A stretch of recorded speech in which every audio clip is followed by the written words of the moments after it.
আজকে আলুর চপে সিদ্ধ করার ঝামেলা থাকবে না, আবার নিরামিষ আলুর চপ তো এতটা মুচমুচে। হ্যালো বন্ধুরা, আবারও চলে এসেছি এনএফ কিচেনে নতুন একটা রেসিপি নিয়ে। আশা করছি আজকের রেসিপিটা সকলের প্রয়োজন আর ভালোও লাগবে। আর ভালো লাগলে লাইক কমেন্ট শেয়ার করে আমার পাশে থাকার অনুরোধ রইল। চ্যানেলটাকে অবশ্যই সাবস্ক্রাইব করে পাশের অল অপশানটা ক্লিক করে দিবেন।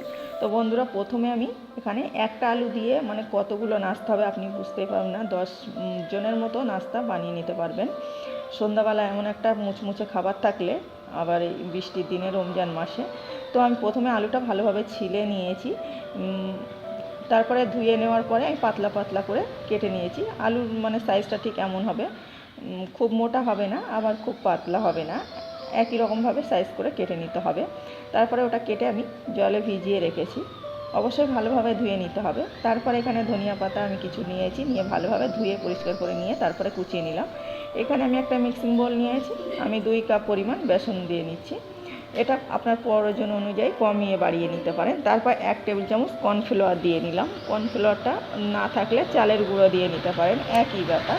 তারপরে একটু লবণ আর হলুদ গুঁড়ো, জিরে মরিচের গুঁড়ো একসঙ্গে ভাজা আছে সেই মশলা দিলাম। তারপর 1/2 টেবিল চামচ লঙ্কার গুঁড়ো দিলাম। এখানে চিলি ফ্লেক্স 2টো দিয়ে নিলাম। তো এটা বাড়িয়ে নিতে পারেন, কমিয়ে লঙ্কাটা নিজের প্রয়োজন অনুযায়ী। তারপরে ধনিয়া পাতা কুচি অল্প একটু দিয়ে নিলাম। দিয়ে এখানে আমি নর্মাল জল দিয়ে আমি ভালোভাবে মেখে নেব। আর জলটা কিন্তু আমি একসঙ্গে দেব না, অল্প অল্প করে মানে দিয়ে মাখতে থাকবো, তাহলে ব্যাটারটা ঠিকঠাক হয়। পাতলা হয়ে যাবে না বা ঘন হয়ে যাবে না, এমন কোনো ব্যাপার থাকবে না। আবার এখন তো সবার ঘরে বেসন থাকে, তো এই রেসিপিটা যে কেউ বানিয়ে নিতে পারেন। আর আলু তো প্রত্যেকের ঘরে থাকবেই, তো একদম কোনো রকম ঝামেলা নেই। আবার এটা দেখুন, এবারে আমি যে আলুটা মানে পাতলা পাতলা করে কেটে রেখেছিলাম তা সেখানে আমি অল্প সামান্য 1 চিমটি পরিমাণ লবণ দিয়ে আমি মেখে নিলাম। একদম বেশি দেওয়া যাবে না, এই লবণ দিলে কিন্তু জল বেরোবে, বেশি নরম হয়ে যাবে। অবশ্যই তারপরে ছাঁকনিতে এটা রেখে দিতে হবে। আমি এখানে একটু ছাঁকনিতে তুলে দিলাম। দেওয়ার পরে আমি তারপরে যে বেসনটা মেখেছিলাম বার করেছি। আমি যে ওদিকে তেল গরম করতে বসিয়ে দিয়েছি অলরেডি। তারপরে তেলটা গরম হয়ে গেছে, অল্প একটু তেল নিয়ে এই ব্যাটারের ভিতরে দিয়ে দিলাম। দিয়ে আমি আবার একটু ফেটে নিচ্ছি। এই মানে বেসনের তেলটা দেওয়া, এটা শুকনো বেসনে দিলে বেশি ভালো হয়। এটা আমার লিকুইড করা হয়ে গেছে, তারপর দিয়ে ফেলেছি। তো এটা এখন দিলেও কোনো সমস্যা নেই। এটা শুকনো অবস্থায় দিয়ে ময়াম দিয়ে নিলে বেসনটা বেশিক্ষণ মুচমুচে থাকে, মানে চপটা। তারপরে এভাবে হাত দিয়ে ভালোভাবে কিছুক্ষণ ফেটে নিলাম। তো অবশ্যই এভাবে একটু ফেটিয়ে নিতে হবে, ফেটিয়ে নিলে মানে চপটা খুব ভালো হয়, মুচমুচেটা বেশিক্ষণ থাকে। আপনি একটু সময় থাকতে আগে বানিয়ে নিতে পারবেন। তারপরে যে আলুটা রেখেছিলাম এভাবে দিয়ে একটু মানে এভাবে চুবিয়ে নিচ্ছি। এভাবে দিলে কিন্তু অল্প করে কোট করা যাবে। তারপর আমি একটু নিয়ে হাতের তলায় এভাবে নিয়ে এভাবে দিলে কিন্তু কোটটা ভালোভাবে করা যাবে। তাহলে কি হয়, ভালো হবে, মানে চপটা ফুলবে ভালোভাবে, মুচমুচে হবে। দেখুন, আর তেলটা ভালোভাবে গরম করে নিতে হবে। একদম দেওয়ার সঙ্গে সঙ্গে কিন্তু আমার ফুলে উপরের দিকে উঠছে। তারপরে এরকম আমি 2 থেকে 3টে একসঙ্গে দিয়ে নিচ্ছি। আর এটা দেওয়ার সময় কিন্তু মানে বেশি দেওয়া যাবে না, মানে বেশি একসঙ্গে দিয়ে নিলে ফুলে উপরে উঠতে পারবে না। আমি 3টে দিয়েছি, তাও ফুলতে মানে একটা নিচে গিয়ে চাপা পড়েছে, দেখে বুঝতে পারছে। আর বাকিগুলো কেমন ফুলেছে আশা করছি দেখে বুঝতে পারবেন।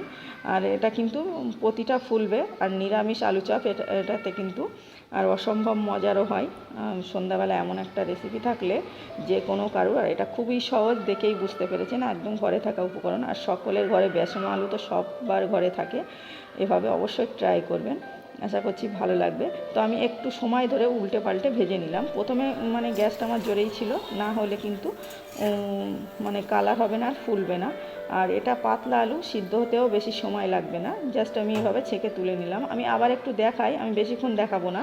জাস্ট আমার প্রতিটা কিন্তু চপ এমন ফুলবে আর মানে ক্রিস্পি তো হবেই। আমি দেখাচ্ছি সেটা পরে লাস্টে ভেঙে দেখাবো। দেখুন কেমনভাবে একদম দেওয়ার সঙ্গে সঙ্গে কিন্তু তেল থেকে উপরে উঠবে, তাহলে কিন্তু চপটা ঠিকঠাক হবে, পারফেক্ট। দেখুন ফুলেছে কেমন। তারপরে আমি একটু উল্টে পাল্টে সবগুলো ছেঁকে তুলে নিয়েছি। তো আমি সবগুলো দেখাতে পারলাম না, কিছুটা আমি দেখিয়ে নিই। আমি একটু মানে ভেঙে দেখাই যে কতটা আওয়াজ হচ্ছে, আশা করছি দেখে বুঝতে পারবেন। এই চপটা খুবই ভালো আর টেস্টি হয়। আর সিদ্ধ করার ঝামেলা নেই। আলু যে সিদ্ধ করতে হবে, ছানা করতে হবে, মাখাতে হবে, তো কোনো ব্যাপার নেই। একদম ডাইরেক্ট আলু কেটেই এই রেসিপিটা বানানো যায়। একটু টিপে দেখায় কেমন আওয়াজ হচ্ছে। এটা আসলে আমি একটু ভেঙে দেখালে বুঝতে পারবেন আওয়াজটা, বুঝতে পারছেন কতটা মজার। আর ভিতরটা দেখুন ফুলেছে, এটা বুঝতে পারবেন। আর অতটাই টেস্টি। আপনাদের কেমন লেগেছে বলতে ভুলবেন না। ভালো লাগলে অবশ্যই লাইক কমেন্ট শেয়ার করে পাশে থাকবেন। আর অবশ্যই চ্যানেলটাকে সাবস্ক্রাইব করার অনুরোধ রইল, আমি অনুরোধ করতে বলছি। আর অবশ্যই ট্রাই করবেন, যদি সময় বাঁচাতে চান কম সময়ে এই রেসিপিটা ট্রাই করতে পারেন। আর নিরামিষ আলুর চপ অসম্ভব মজা।